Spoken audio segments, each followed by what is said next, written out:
Merci de suivre Magic Télévision, mesdames et messieurs. Bienvenue à cette page rétrospective de Magic Info.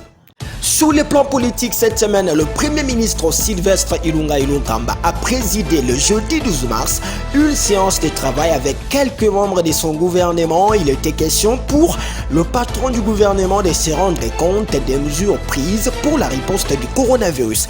Toujours en politique, une forte tension a survécu ce jeudi au siège de l'UDPS à la 10e rue des Libertés. Les militants du parti qui déplorent la prise en otage de l'UDPS par l'actuelle équipe dirigeante exige le départ de l'actuel secrétaire général Augustin Kabouya. Le ministre des Transports et Voies des Communications, toujours cette semaine, a affirmé que les travaux de construction du port en eau profonde des Bananas débutera d'ici la fin de l'année.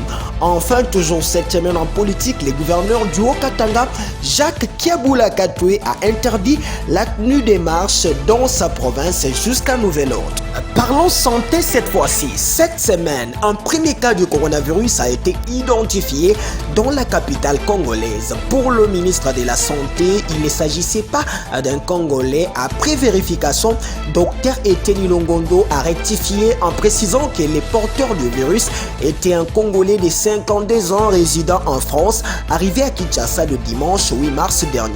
Et puis 109 contacts du malade ont été identifiés. L'hôtel où il a logé a été aussi mis en quarantaine. Toujours cette semaine, les derniers contacts de la maladie à virus Ebola ont quitté le centre de traitement. Si aucun autre cas n'est enregistré d'ici mi-avril, l'épidémie sera déclarée vaincue, a précisé Dr Mouyembe.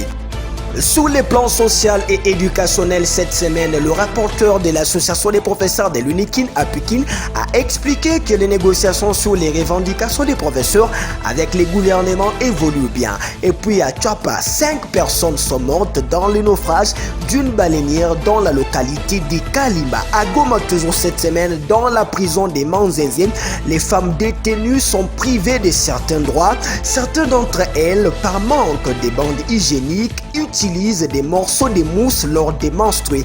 Toujours cette semaine, dans la province de Lomami, les personnels de santé a menacé d'aller en grève pour exiger le paiement des primes auprès du gouvernement.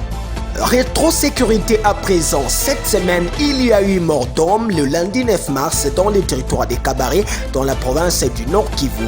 Les éléments de la police ont été pris en étau par la population lorsqu'ils voulaient procéder au délogement forcé.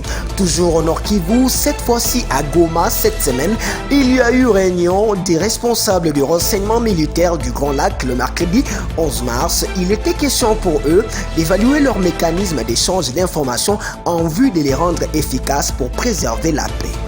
En dehors de nos frontières nationales, cette semaine, la Guinée a reporté pour une deuxième fois son référendum prévu pour le 15 mars. La commission électorale a laissé entendre qu'un autre report était nécessaire car elle attendait encore le rapport de la CEDEAO. Toujours en Afrique cette semaine, après le câble WAX, une nouvelle coupure d'un câble internet est survenue au large du fleuve Congo. Toujours cette semaine, suite au coronavirus, Donald Trump a suspendu tous les voyages de l'Europe vers les USA, tandis que l'Inde, l'Égypte et Israël ont fermé leurs frontières. Enfin, au Burkina Faso, au moins 43 civils ont été tués dans plusieurs attaques dans le nord du pays. Fin de ce Rétro Magic Info. Merci de nous avoir suivis. Surtout, bonne journée dominicale chez vous.